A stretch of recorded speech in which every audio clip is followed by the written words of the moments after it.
ក្មេងស្រីនោះត្រូវបានក្រុមអ្នកស្នងមរតកចំនួនទី2ដែលមានទ្រព្យសម្បត្តិច្រើនចាប់រំលោភជាក្រុមដោយមិននឹកស្មានដល់ដើម្បីធ្វើឲ្យវាកាន់តែរំភើបពួកគេថែមទាំងបានទូរស័ព្ទទៅមិត្តប្រុសរបស់នាងទៀតផងក្រុមមិត្តប្រុសមួយក្រុមទៀតកំពុងសប្បាយរីករាយដោយប្រាប់នាងកុំបារម្ភ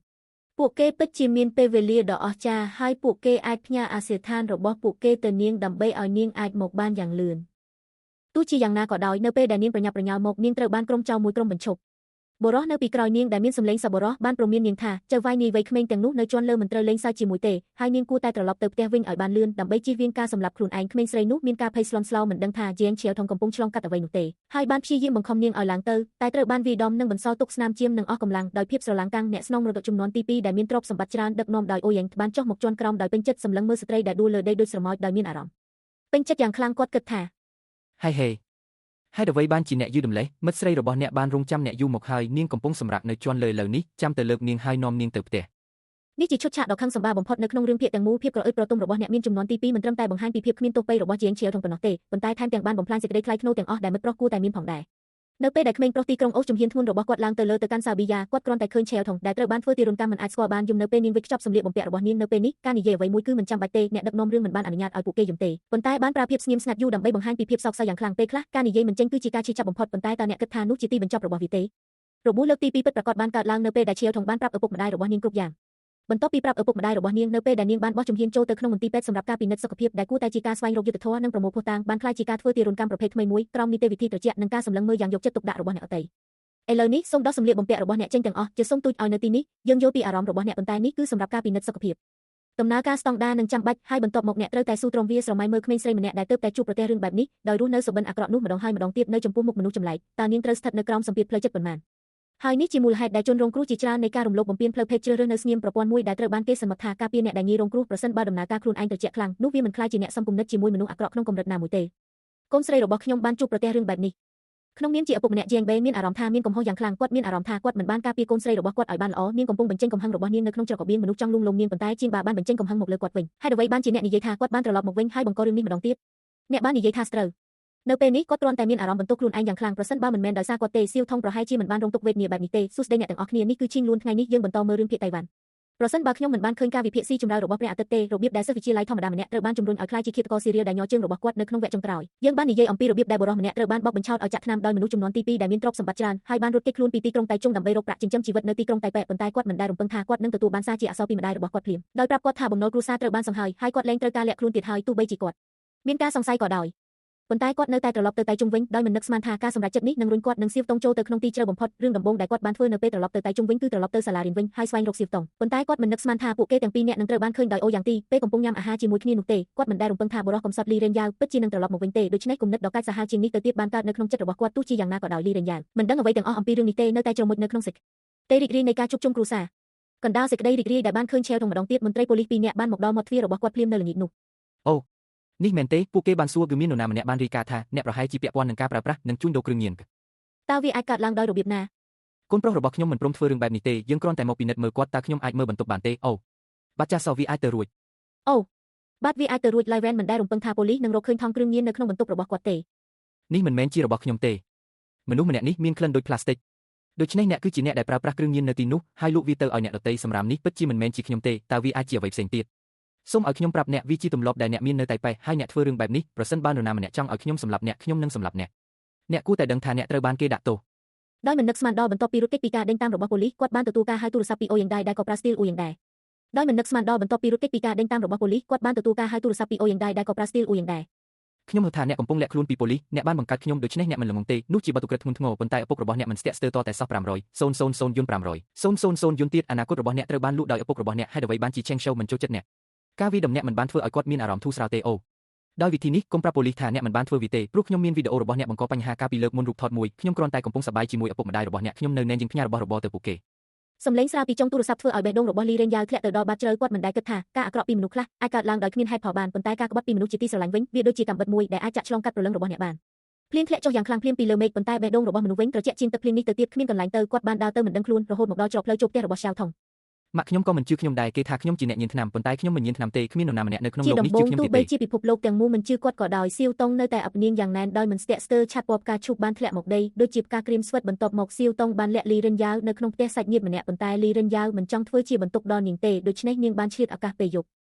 ដោយរៀបចំខ្លួនដើម្បីចាក់ចេញពីសៀវតុងខ្វានដោយសម្ងាត់លីរិនយ៉ាវបានទៅប៉ុស្តិ៍ប៉ូលីសដើម្បីប្រកល់ខ្លួននិងពន្យល់រឿងវាមិនអាចទៅរួចទេរឿងទាំងមូលនេះគឺជាគម្រោងរបស់អូយ៉ាងទីយ៉ាវដើម្បីធ្វើបាបខ្ញុំគាត់បានសូកប៉ាន់ឪពុកខ្ញុំឲ្យប្រាប់ប៉ូលីសថាខ្ញុំជាអ្នកញៀនថ្នាំនិងជាអ្នកចែកចាយថ្នាំគាត់ថែមទាំងមកផ្ទះខ្ញុំដើម្បីបង្ខំខ្ញុំឲ្យចាក់ថ្នាំទៀតផងរូបថតដែលខ្ញុំថតឲ្យគាត់គឺនៅលើទូរស័ព្ទរបស់គាត់ដូច្នេះទោះបីជាខ្ញុំទៅប៉ូលីសឥឡូវនេះក៏ដោយពួកគេនឹងមិនស្គាល់ខ្ញុំទេហើយនឹងជឿថាខ្ញុំមិនបានធ្វើអ្វីទាំងអស់សៀវថងមានអារម្មណ៍ដូចជាថ្មធំមួយកំពុងសង្កត់លើបេះដូងរបស់នាងគាត់មានអារម្មណ៍មិនច្បាស់លាស់ថាទុក្ខលំបាករបស់លីរិនយ៉ាវអាចតាក់ទងនឹងគាត់អារម្មណ៍ប្រមាថខ្លួនឯងយ៉ាងខ្លាំងនេះបានធ្វើឲ្យគាត់គិតតែម្យ៉ាងគត់គាត់ត្រូវតែធ្វើអ្វីមួយដូច្នេះជាងសៀវថងដែលតែងតែមើលងាយក្រុមក្មេងអ្នកមានបានទទួលយកការអញ្ជើញរបស់អូយ៉ាងឌីទៅកាន់ពិធីជប់លៀងដោយភ្ញាក់ផ្អើលគាត់អ្នកតែងតែនិយាយថាអ្នកនឹងនាំខ្ញុំទៅផ្ទះតើអ្នកមិនមានកន្លែងផ្សេងទៀតដែលត្រូវទៅទេតោះទៅច្រៀងខារ៉ាអូខេជាមួយគ្នាបន្ទាប់ពីចេញពីសាលារៀននៅថ្ងៃសុក្រនេះខ្ញុំចង់ទៅដែរជួបគ្នាពេលក្រោយនៅក្នុងពិភពលោកដ៏ឆោតល្ងង់របស់សៀវថងតវិជារបស់គាត់គឺសាមញ្ញដរាបណាគាត់លុបរូបថតមនុស្សដែលកំពុងចាក់ថ្នាំពីទូរស័ព្ទរបស់អូយ៉ាងអ្វីនឹងត្រឡប់មកធម្មតាវិញគាត់គិតដោយឆោតល្ងង់ថានេះគ្រាន់តែជាករណីនៃការសម្លុតធ្វើបាបនៅសាលាដ៏សាហាវមួយដែលគាត់នឹងប្រឈមមុខនឹងក្មេងអ្នកមានដែលខូចចិត្តប៉ុន្តែគាត់មិនដែលស្រមៃថាគាត់ហៀបនឹងចូលទៅក្នុងទីជ្រៅវាសនារបស់មនុស្សជាច្រើនដែលគាត់អាចស្រមៃបានឈៀវថងមកដល់សាប៊ីយ៉ាអូយ៉ាងបានយកកញ្ចប់គ្រឿងអេសរីសមួយយ៉ាងប៉ិនប្រសពទាញគ្រឿងញៀនចេញពីវាចាក់វានៅលើតុហើយស្រូបវាយ៉ាងប៉ិនប្រសពឈៀវថងមិនដែលនឹកស្មានថាអូយ៉ាងដែលនៅក្មេងនៅឡើយកំពុងញៀនថ្នាំរួចទៅហើយនោះទេខណៈពេលដែលអូយ៉ាងកំពុងជ្រមុជខ្លួនក្នុងភាពរីករាយគាត់បានលួចយកទូរស័ព្ទពីតូរួចលាក់ខ្លួននៅក្នុងបន្ទប់ទឹកដើម្បីពិនិត្យមើលវាដោយសម្ងាត់ពិតណាស់គាត់បានរកឃើញរូបថតដែលហៀបនឹងថតរបស់ Liven ប៉ុន្តែគាត់មិនមានពេលលុបវាចោលទេគ្រោះថ្នាក់នេះបានកើតឡើងវិធីសាស្ត្ររបស់ឈៀវថងចំពោះគាត់គឺគ្រាន់តែជួយ Liven ប៉ុណ្ណោះដែលជំរុញឲ្យអូយ៉ាងច្រណែនក្រោមឥទ្ធិពលនៃគ្រឿងញៀនគាត់បានបាត់បង់ការគ្រប់គ្រងទាំងស្រុងតើអ្នកដឹងទេថាខ្ញុំខកចិត្តប៉ុណ្ណាតើអ្នកដឹងទេអូយ៉ាងស្រែកឡើងចាប់សក់របស់ឈៀវថងហើយអូសនាងចេញពីបន្ទប់ទឹកដូចជាទៅតាក្រណាត់អូយខ្ញុំក៏បានឬដែររើទៅដោយការញុះញង់របស់អូយ៉ាងឌីពួកក្មេងទំនើងជាច្រើនអ្នកបានចាប់ក្មេងប្រុសនោះដាក់លើតូប៊ីយ៉ាមិត្តរួមថ្នាក់របស់ក្មេងប្រុសនោះដែលបានមកចូលចិត្តគាត់ស្វែងរកហើយបាននាំគាត់ទៅឆ្ងាយក្មេងប្រុសនោះមានអារម្មណ៍អស់សង្ឃឹមយ៉ាងខ្លាំងប៉ុន្តែអូយ៉ាងដែលជាមនុស្សអាក្រក់កើតមកនេះមានអារម្មណ៍ថាការធ្វើទារុណកម្មបែបនេះមិនគ្រប់គ្រាន់ទេគាត់មិនត្រឹមតែចង់បំផ្លាញរាងកាយប៉ុណ្ណោះទេប៉ុន្តែថែមទាំងចង់បំផ្លាញផ្លូវចិត្តទាំងស្រុងទៀតផងគាត់បានទូរស័ព្ទទៅនរណាម្នាក់ដែលនាំទៅដល់ឈុតឆាកដែលបានពិពណ៌នានៅដើមដំបូងបន្ទាប់ពីការពិនិត្យសុខភាពរបស់ក្មេងប្រុសនោះគាត់បានទៅប៉ុស្តិ៍ប៉ូលីសដើម្បីរាយការណ៍ពីឧក្រិដ្ឋកម្មនេះនៅពេលដែលអ្នករាយការណ៍វ័យក្មេងបានដឹងថាជនរងគ្រោះត្រូវបានក្រុមក្មេងទំនើងរំលោភជាក្រុមដំបូងឡើយគាត់បានយកចិត្តទុកដាក់យ៉ាងខ្លាំងទោះជាយ៉ាងណាក៏ដោយនៅពេលដែលមន្ត្រីចាស់ម្នាក់បានឃើញឈ្មោះអូយ៉ាងជាឈ្មោះទី3នៅក្នុងបញ្ជីជនល្មើសអាកប្បកិរិយារបស់គាត់បានផ្លាស់ប្ដូរបន្តិចបន្តួចមន្ត្រីចាស់បានចាក់ចេញខណៈពេលដែលមន្ត្រីវ័យក្មេងបានដើរទៅមាត់ទ្វារហើយចាប់ផ្ដើមបញ្ចុះបញ្ចូលឪពុកម្ដាយគ្រួសារជាងឲ្យអនុវត្តតាមនីតិវិធីរាយការណ៍ត្រឹមត្រូវករណីបែបនេះអូខ្ញុំពិតជាបានដោះស្រាយច្រើនណាស់ហើយ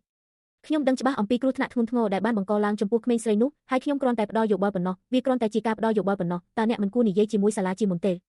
ដូច្នេះអ្នកកំពុងប្រាប់យើងកុំឲ្យប្រាប់ពួកគេ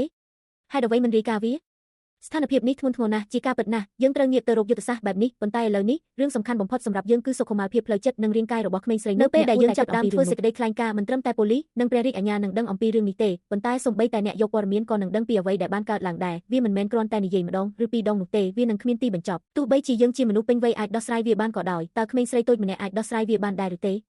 េរាល់ពាក្យដែលគាត់និយាយបានវាប្រហារយ៉ាងពិតប្រាកដទៅលើចំណុចដ៏ឈឺចាប់បំផុតសម្រាប់គ្រួសារធម្មតាមួយការលាតត្រដាងប្រព័ន្ធផ្សព្វផ្សាយនិងផលប៉ះពាល់នៃបណ្ដឹងដ៏វែងឆ្ងាយលើអនាគតរបស់កុមារខណៈពេលដែលឪពុកម្ដាយរបស់ជាងកំពុងស្ទាក់ស្ទើរក្រោមការវាយលុកផ្លូវចិត្តដែលបានរៀបចំយ៉ាងប្រុងប្រយ័ត្ននេះប៉ូលីសចាស់បានទូរស័ព្ទទៅម្ដាយរបស់អ៊ូយ៉ាងឈៀនដោយសម្ងាត់រួចហើយគឺជាវិញយ៉ាងម៉េចដែរខ្ញុំបានបិទរបាយការណ៍ខ្ញុំបានប្រាប់ពួកគេឲ្យទៅសាលារៀនហើយនិយាយថាការរៀបចំផ្ទៃក្នុងអាចត្រូវបានធ្វើឡើងអ្នកពិតជាល្អណាស់ទុករឿងដែលនៅសល់ឲ្យខ្ញុំក៏ដើម្បីស្ងប់ស្ងាត់ស្ថានភាពសាលារៀនបានរៀបចំកិច្ចប្រជុំរវាងឪពុកម្ដាយនៃភាគីទាំងពីរហើយនេះប្រហែលជាឈុតឆាកដ៏គួរឲ្យថប់ដង្ហើមបំផុតនៅក្នុងស៊េរីទាំងមូលគាត់បានបង្ហាញពីភាពក្រអឺតក្រទមភាពគ្មានភាពខ្មាស់អៀននិងភាពត្រជាក់របស់អ្នកមានដល់កម្រិតអាក់បលម៉ាអូយ៉ាងថៃនិងជនល្មើសផ្សេងទៀតបានខុបខិតគ្នាដើម្បីបង្កើតរឿងមួយរួចហើយដោយពណ៌នាអំពីការវាយប្រហារដ៏សាហាវខូខើថាជាទង្វើញុះញង់ដោយស្រវឹងស្រាដោយជាងឈៀវថងដោយបង្វែរកំហុសទាំងអស់ទៅជនរងគ្រោះពួកគេបានអះអាងថាអ្វីគឺធម្មតានៅពេលដំបូងប៉ុន្តែបន្ទាប់មកនាងបានផឹកយូឈៀវថងបានស្រវឹងហើយបន្ទាប់មកឈៀវថងបាននិយាយថាគាត់ក្តៅដូច្នេះគាត់ចាប់ផ្ដើមដោះសម្លៀកបំពាក់របស់គាត់ខ្ញុំមិនបានបញ្ឈប់គាត់ទេហើយគាត់ស្រាប់តែអោបនឹងថើបខ្ញុំតាមការជំរុញរបស់អ៊ូយ៉ាងដែរអ្នកផ្សេងទៀតបានបន្តដោយនិយាយថាឈៀវថងជាអ្នកផ្ដួចផ្ដើមវារឿងរ៉ាវបង្ខូចត្រង់ទ្រាយនេះធ្វើឲ្យយ៉េងដេខឹងយ៉ាងខ្លាំងតើអ្នកកំពុងនិយាយអំពីអ្វីកូនស្រីខ្ញុំមិនបានផឹកទេចំពោះពួកយើងកូនស្រីរបស់ខ្ញុំឈឺចាប់ហើយឥឡូវនេះអ្នកកំពុងនិយាយរឿងគួរឲ្យអស់សំណើចទាំងនេះខ្ញុំចង់រុញកំហុសទាំងអស់ទៅក្មេងស្រីម្នាក់តើអ្នកជាមនុស្សទេដោយកំហឹងរបស់គាត់ជាងដេចង់ប្រញាប់ប្រញាល់វាប្រហារប៉ុន្តែប្រពន្ធរបស់គាត់បានបញ្ឈប់គាត់ដោយឃើញបែបនេះថ្នាក់ដឹកនាំសាលាបានអនុញ្ញាតឲ្យសិស្សចាក់ចេញមុនអ្វីដែលពិតជាគួរឲ្យញឿនឆ្ងល់នោះគឺថាសាលាបាននិយាយថាបន្ទាប់ពីសួរចម្លើយក្មេងស្រីទាំងពីរនាក់ដែលមានវត្តមាននៅកន្លែងកើតហេតុបានបញ្ជាក់ថាឈៀវថងបានជ្រើសរើសស្នាក់នៅដោយស្ម័គ្រចិត្តហើយពួកគេមិនមានអារម្មណ៍ថានាងត្រូវបានបង្ខំនោះទេ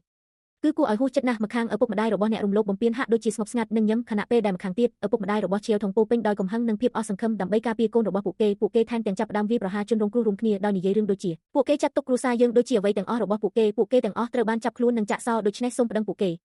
អ្នកនិយាយថាអ្នកមិនបានធ្វើអ្វីទេ ខ្ញុំមិនខ្លាចអ្នកដឹងខ្ញុំទេសូមឲ្យពិភពលោកទាំងមូលដឹងស្មារតីស្រឡាញ់ប្រទេសជាតិគឺជារឿងល្អប៉ុន្តែនាងនៅវ័យក្មេងណាស់ហើយត្រូវបានគេចោទថាបានមានទំនាក់ទំនងជាមួយក្មេងប្រុសជាច្រើនគេនិយាយថានាងគ្រាន់តែចង់បានប្រាក់ប៉ុណ្ណោះខ្ញុំមិនអាចយល់បានឡើយពាក្យអាក្រក់ទាំងនេះដូចជាកាំបិតមុតស៊ឺចូលទៅក្នុងគ្រួសាររបស់ជនរងគ្រោះដែលបានរងរបួសផ្លូវចិត្តយ៉ាងធ្ងន់រួចមកហើយនៅពេលអំណាចអាចបង្វែរពិតខ្លាយជាមិនពិតបាននោះការពិតក៏បាត់បង់តម្លៃរបស់វា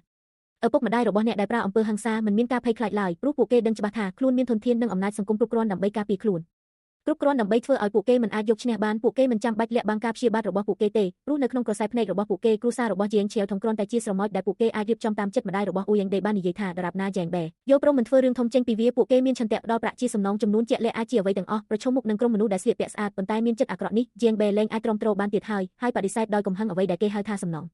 យើងមិនចង់បានប្រាក់ប្រភេទនោះទេលុយប្រភេទនោះបើអ្នកទុកវាឲ្យកូនជាទីស្រឡាញ់របស់អ្នកទិញឈូសតើយើងនឹងរកមនុស្សប្រភេទណាដើម្បីផ្ដល់ឲ្យវាកិច្ចប្រជុំបានបញ្ចប់យ៉ាងអាក្រក់ខណៈពេលដែលអ៊ូយ៉ាងដែលជាអ្នកញុះញង់បានត្រឡប់ទៅផ្ទះវិញដោយមោទនភាពជាមួយក្រុមរបស់នាងនៅក្នុងគំនិតរបស់នាងការវាយប្រហារមិត្តរួមថ្នាក់ស្រីម្នាក់ហាក់ដូចជារឿងតូចតាចដូច្នេះនៅពេលដែលអ្នកស្រុកព្យាយាមបិទផ្លូវរបស់ពួកគេដោយកាំបិតនាងមិនភ្លេចចំអកឲ្យពួកគេទេហើយថែមទាំងព្យាយាមថតវាជាមួយទូរស័ព្ទរបស់នាងទៀតផងប៉ុន្តែនៅពេលដែល Lyren ហ៊ាបនឹងចាក់ម្នាក់ក្នុងចំណោមពួកគេរហូតដល់ស្លាប់ព្រឹត្តិការណ៍ដែលមិននឹកស្មានដល់មួយបានសកម្មភាពរបស់ឪពុករបស់ជាងក្នុងការបើកបរចូលទៅក្នុងក្រុមចោរប្លន់គឺជាសកម្មភាពតស៊ូដ៏អស់សង្ឃឹមនិងអស់សង្ឃឹមបំផុតនៅពេលដែលយុទ្ធធរហាក់ដូចជាគ្មានសង្ឃឹមប៉ុន្តែគាត់បានបរាជ័យមិនត្រឹមតែគាត់បរាជ័យក្នុងការធ្វើបាបពួកគេប៉ុណ្ណោះទេប៉ុន្តែគាត់ក៏បានរងរបួសធ្ងន់ធ្ងរនិងត្រូវបានបញ្ជូនទៅមន្ទីរពេទ្យដោយប្រឈមមុខនឹងការចាប់ប្រកាន់ពីបទប៉ុនប៉ងឃាតកម្មតាមគំនិតខ្ញុំចំណុចសំខាន់ក្នុងរឿងនេះគឺជាការបញ្ចេញរជាក់ស្ដែងរបស់អ្នកដឹកនាំរឿងអំពីឃ្លាថាដូចជាសុទ្ធវាថ្មើរដោយប្រាប់ទស្សនិកជនយ៉ាងខូខើថានៅចំពោះមុខរបាំងអំណាចដាច់ខាតភាពក្លាហានរបស់បុគ្គលម្នាក់នៅក្មេងខ្ចីនិងគ្មានអំណាចប៉ុណ្ណាហើយអាកប្បកិរិយាមិនប្រុងប្រយ័ត្នរបស់គាត់បានផ្ដល់ឲ្យម្ដាយរបស់អ៊ូយ៉ាងដេនៅឥទ្ធិពលប្រឆាំងនឹងគាត់បានអញ្ជើញម្ដាយរបស់ជាងមកផ្ទះរបស់គាត់ដើម្បីពិភាក្សាអំពីលក្ខខណ្ឌនៃការដោះស្រាយយើងដឹងរួចហើយអំពីករណីរបស់លោកស្រីយ៉ាងនិងលោកយ៉ាងវាអាចជាបទឧក្រិដ្ឋធ្ងន់ធ្ងរនៃការប៉ុនប៉ងឃាតកម្មឬវាអាចជាគ្រោះថ្នាក់ចរាចរណ៍ចៃដន្យពាក្យសម្ដីរបស់ម្ដាយរបស់អ៊ូយ៉ាងដេត្រូវបានបញ្ចូលដោយការគំរាមកំហែងគាត់បាននិយាយថាកូនប្រុសរបស់គាត់នៅតែជាអនិច្ចជននិងជាជនល្មើសលើកដំបូងដូច្នេះទោះបីជាគាត់ជាប់គុកក៏ដោយគាត់នឹងត្រូវបានដោះលែងយ៉ាងឆាប់រហ័សបន្ទាប់មកគាត់អាចបញ្ជូនកូនប្រុសរបស់គាត់ទៅក្រៅប្រទេសដើម្បីចាប់ផ្ដើមជីវិតថ្មីចុះកូនស្រីរបស់អ្នកវិញតើនាងអាចចាប់ផ្ដើមឡើងវិញបានទេស្វាមីរបស់អ្នកជាអ្នកបើកយន្តហោះតើនោះមានន័យថាអ្នកអាចធ្វើសកម្មភាពដោយគ្មានទោសពៃទេលោកយាយឲ្យរាល់ពេលដែលអ្នកចូលបង្ហាញខ្លួននៅតុលាការនាពេលអនាគតអ្នកនឹងជួបប្រទះនឹងការឈឺចាប់និងភាពឆ្លើយដូចអ្នកនៅពេលនេះដែរនៅពេលដែលនាងចាក់ចេញទៅប្រព័ន្ធតុលាការនឹងរៀបរាប់ឡើងវិញម្ដងហើយម្ដងទៀតអំពីអ្វីដែលបានកើតឡើងនៅថ្ងៃនោះនៅក្នុងតុលាការមិនត្រូវនិយាយថាឪពុករបស់នាងផ្ទាល់អាចនឹងជាប់គុកដោយសារតែការសងសឹកជំនួសនាងនោះទេតើវាពិតជាមានតម្លៃមែនទេម្ដាយរបស់អ៊ូយ៉ាងឆានបានប្រើទាំងយុទ្ធសាស្ត្រទន់និងរឹងដោយទីបំផុតផ្ដល់សំណងចំនួន5លានយ៉នគ្រួសារជាងបានបោះបង់ចោលការតាមប្រម៉ាញ់របស់ពួកគេហើយបានចុះហត្ថលេខាលើកិច្ចព្រមព្រៀងសម្ងាត់ការការពារផ្លូវចិត្តរបស់ម្ដាយរបស់ជាងបានដួលរំដោយប្រឈមមុខនឹងការពិតនៃការជាប់ពន្ធនាគារដែលអាចកើតមានរបស់ស្វាមីនាងនិងកេរ្តិ៍ឈ្មោះរបស់កូនស្រីនាងដែលត្រូវបានបំផ្លាញទីបំផុតនាងបានជ្រើសរើសសម្របសម្រួលប៉ុន្តែនៅពេលដែលជាងឆាវថងបានដឹងថាម្ដាយរបស់គាត់មិនត្រឹមតែចង់បានដំណោះស្រាយប៉ុណ្ណោះទេថែមទាំងចង់បានប្រាក់ទៀតផងពិភពលោករបស់គាត់បានដួលរំហេតុអ្វីបានជាគេនិយាយថាយើងត្រូវយកលុយរបស់ពួកគេហេតុអ្វីយើងមិនគួរយកវានេះជាអ្វីដែលកូនប្រុសរបស់ពួកគេជំពាក់អ្នកនេះជាអ្វីដែលអ្នកសុំនឹងទទួលបានយើងចង់បានវាអ្នកត្រូវតែប្រើលុយនេះដើម្បីរស់នៅបានប្រសើរជាងពេលនេះអ្នកមិនអាចទុកឲ្យខ្លួនឯងត្រូវគេធ្វើបាបបែបនេះទេនៅទីបញ្ចប់សៀវតុងបានចុះហត្ថលេខាលើកិច្ចព្រមព្រៀងដោះស្រាយដោយទឹកភ្នែកយើងមិនអាចរិះគន់ជំរឿនរបស់ជាងមូបានទេប្រឈមមុខនឹងសម្ពាធយ៉ាងខ្លាំងនៃការរស់រានមានជីវិតនិងឥទ្ធិពលដ៏មានឥទ្ធិពលសេចក្តីថ្លៃថ្នូររបស់មនុស្សសាមញ្ញអាចនឹងត្រូវបំផ្លាញយ៉ាងងាយ5លានយ៉នបានទិញភាពគ្មានទោសពៃរបស់ក្មេងស្រីម្នាក់និងយុទ្ធធររបស់គ្រួសារប៉ុន្តែតើលុយនេះពិតជាអាចនាំមកនូវជីវិតថ្មីបានទេនៅក្នុងគ្រាដ៏អស់សង្ឃឹមបំផុតរបស់សៀវតុងគួរតែមាននរណាម្នាក់នៅក្បែរគាត់ប៉ុន្តែភាពទន់ភ្លន់នេះគឺមិនសំខាន់ពេកទេនៅចំពោះមុខរបួសដ៏ធ្ងន់ធ្ងរនិងអយុត្តិធម៌អ្នកចាំទេយើងបាននិយាយថាមិនថាមានអ្វីកើតឡើងទេខ្ញុំនឹងមិនទុកអ្នកឲ្យនៅម្នាក់ឯងទៀតទេខ្ញុំកំពុងរងចាំអ្នកទីបំផុតសៀវតុងបានសម្រេចចិត្តផ្លាស់ទៅតៃប៉េជាមួយឪពុកម្ដាយរបស់នាងដើម្បីចាប់ផ្ដើមជីវិតថ្មីមួយថ្ងៃមុនពេលចាក់ចេញឆាវថងបានតាក់ទងអ្នកស្រុកក្នុងសង្កាត់នោះដោយនិយាយថាលើកនេះខ្ញុំនឹងទៅតៃប៉េខ្ញុំចង់ចាប់ផ្ដើមឡើងវិញតើពេលណាជាកិច្ចប្រជុំរបស់យើងឥឡូវនេះខ្ញុំនឹងសន្យាជាមួយអ្នកយើងនឹងជួបគ្នានៅទីនេះ5ឆ្នាំចាប់ពីពេលនេះទៅនៅថ្ងៃបុណ្យណូអែលយល់ព្រមទេទោះជាយ៉ាងណាក៏ដោយនៅពេលនោះប្រសិនបើត្រូវមិនបានសម្លាប់គាត់ទេគាត់បានជ្រើសរើសប្រព្រឹត្តបទឧក្រិដ្ឋនៅចំពោះមុខមនុស្សគ្រប់គ្នាហើយបន្ទាប់មកបានចុះចាញ់ដោយស្ម័គ្រចិត្តគោលបំណងរបស់គាត់គឺច្បាស់លាស់ដើម្បីប្រើប្រាស់ឋានៈជាអនិច្ចជនរបស់គាត់ដើម្បីធ្វើឲ្យស្ថានភាពកាន់តែធ្ងន់ធ្ងរឡើងដោយបង្ខំឲ្យប្រព័ន្ធផ្សព្វផ្សាយផ្ដោតលើករណីគ្រឿងញៀននៅពីក្រោយអូយ៉ាងដោយហេតុនេះបំផ្លាញអនាគតនយោបាយរបស់គ្រួសារអូយ៉ាងទាំងស្រុងនៅទីបំផុត Leveniel ត្រូវបានបញ្ជូនទៅមណ្ឌលឃុំឃាំងអនិច្ចជនប៉ុន្តែគាត់បានមើលស្រាលភាពងឹតនៃអំណាចម្ដាយរបស់អូយ៉ាងទេបានទៅលេងគាត់នៅក្នុងពន្ធនាគារខ្ញុំសួរអ្នកថាអ្នកបានចាក់កូនប្រុសរបស់ខ្ញុំដោយសារតែគាត់ចោទប្រកាន់អ្នកពីបទជួញដូរគ្រឿងញៀនហើយគ្មានហេតុផលផ្សេងទៀតទេវាមិនគ្រប់គ្រាន់ទេខ្ញុំកំពុងប្រាប់អ្នកថានៅពេលដែលខ្ញុំចេញទៅខ្ញុំពិតជានឹងបញ្ចប់គាត់តើអ្នកគិតថាដោយសារតែអ្នកជាអនិច្ចជនអ្នកអាចចេញទៅបានយ៉ាងលឿនមិនថាការកាត់ទោសជាអ្វីនោះទេអ្នកយល់ច្រឡំហើយកូនប្រុសរបស់ខ្ញុំអូអែង អ្នកគួរតែសុំទោសមុខរបស់ Lyren យោរងរបួសប៉ុន្តែភ្នែករបស់គាត់ឆេះពោពេញដោយការតាំងចិត្តយ៉ាងមុតមមក្នុងការស្លាប់ជាមួយម្ដាយរបស់គាត់ទោះជាយ៉ាងណាក៏ដោយម្ដាយរបស់អ៊ូយ៉ាងថេបានរក្សាអាកប្បកិរិយាដ៏ថ្លៃថ្នូរពេញមួយរឿងបន្ទាប់មកគាត់បានសូកប៉ាន់ឆ្មាំពន្ធនាគារនិងជន់អន្តពាលក្នុងពន្ធនាគារដែលបណ្ដាលឲ្យ Lyren រងការធ្វើទារុណកម្មយ៉ាងឃោរឃៅនៅក្នុងពន្ធនាគារនិងដាក់ទោសគាត់ពីបទចូលរួមក្នុងការប្រយុទ្ធការឃុំខ្លួនរយៈពេលខ្លីដំបូងរបស់ Xiao Yejia បានប្រែក្លាយទៅជាការកាត់ទោសជាប់ពន្ធនាគាររយៈពេល7 ឆ្នាំទន្ទឹមនឹងនេះឈៀវថងដែលបានផ្លាស់ទៅទីក្រុងតៃប៉េក៏មិនអាចចាប់ផ្ដើមជីវិតថ្មីបានដែរអ៊ូយ៉ាងជាដើម្បីសងសឹកបានលេចធ្លាយវីដេអូរបស់នាងដែលត្រូវបានវាយប្រហារតាមអ៊ីនធឺណិតភ្លាមនោះរលកនៃប្រតិកម្មតាមអ៊ីនធឺណិតបានលេបត្របាក់ឈៀវថងមតិយោបល់ដ៏កាចសាហាវបានវាឆ្លងកាត់អេក្រង់ដូចស្រមោចឈៀវថងជួបប្រទះនឹងការយល់ច្រឡំធ្ងន់ធ្ងរគាត់មានអារម្មណ៍ថាពាក្យទាំងនោះប្រែទៅជាស្រមោចពិតប្រាកដវាឡើងដៃរបស់គាត់ហើយគ្រប់ដណ្ដប់រាងកាយទាំងមូលរបស់គាត់ក្រឡេកមើលការឆ្លុះបញ្ចាំងរបស់គាត់នៅក្នុងកញ្ចក់ដែលគ្រប់ដណ្ដប់ដោយអក្សរខ្មៅជ័យឈៀវថងបានបាក់ទឹកចិត្តទាំងស្រុង7 ឆ្នាំបានកន្លងផុតទៅភ្លាមហើយ Lyren ទីបំផុតត្រូវបានដោះលែងគាត់បានប្រញាប់ត្រឡប់ទៅដំបូលសាលាវិញជាកន្លែងដែលគាត់និង Cheo ថងបានយល់ព្រមជួបគ្នាប៉ុន្តែគាត់យឺតពេលហើយដំបូលទេគាត់អង្គុយតែម្នាក់ឯងនៅលើដីរហូតដល់ងឹតដោយរំលឹកឡើងវិញអំពីពេលវេលាទាំងអស់ដែលគាត់បានចំណាយជាមួយ Cheo ថងពេលគាត់ហៀបនឹងចាក់ចេញគាត់បានឃើញសារបុណ្យណូអែលដែល Cheo ថងបានទុកសម្រាប់គាត់នៅជ្រុងផ្លូវជាមួយនឹងរូបមេអំបៅគូលើវាសត្រូវដោយដឹងថានាងនឹកនាងខ្លាំងពេកក៏អង្គុយលើកៅអីយំសោកសៅដោយមិនអាចគ្រប់គ្រងបានក្រោយមកដើម្បីរស់រានមានជីវិតសត្រូវបានចាប់ផ្ដើមធ្វើការងារចម្លែកដោយព្យាយាមធ្វើស្នេហរណកម្មទៅក្នុងសង្គមរហូតដល់ថ្ងៃមួយនាងបានឃើញមនុស្សស្គាល់ម្នាក់នៅតាមផ្លូវគឺយ៉ាងឈៀថងហើយបាននិយាយចេញមកក្មេងស្រីនោះឈប់ងាកមកហើយឃើញមុខមនុស្សចម្លែកម្នាក់លើសពីនេះក្មេងស្រីនោះខ្វាក់ភ្នែកដោយដឹងថានាងបានច្រឡំនរណាម្នាក់ថាជាអ្នកដទៃនាងបានសុំទោសយ៉ាងឆាប់រហ័សហើយបានស្នើឲ្យនាំគាត់ទៅកាន់គោលដៅរបស់គាត់តើខ្ញុំអាចស្គាល់ឈ្មោះរបស់អ្នកបានទេ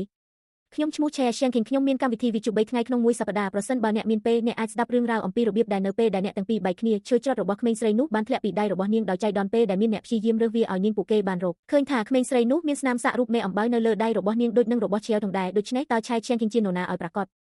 ហេតុអ្វីបានជាគាត់មានស្នាមសាក់រូបមេអំបៅតើ Session Cheo ថងទៅណាបន្ទាប់ពីបានដឹងថាគូស្នេហ៍របស់គាត់អាចនឹងរងរបួសធ្ងន់ធ្ងរជាងនេះតើគាត់បានក្លាយជាឃាតករដ៏ល្បីល្បាញដែលត្រូវភ្លៀងធ្លាក់ជោគជាមនៅពេលយប់ដែលមនុស្សគ្រប់គ្នាខ្លាចយ៉ាងដូចម្តេចមិនអីទេសម្រាប់វីដេអូនេះគឺមានតែប៉ុណ្ណឹងជួបគ្នានៅវីដេអូបន្ទាប់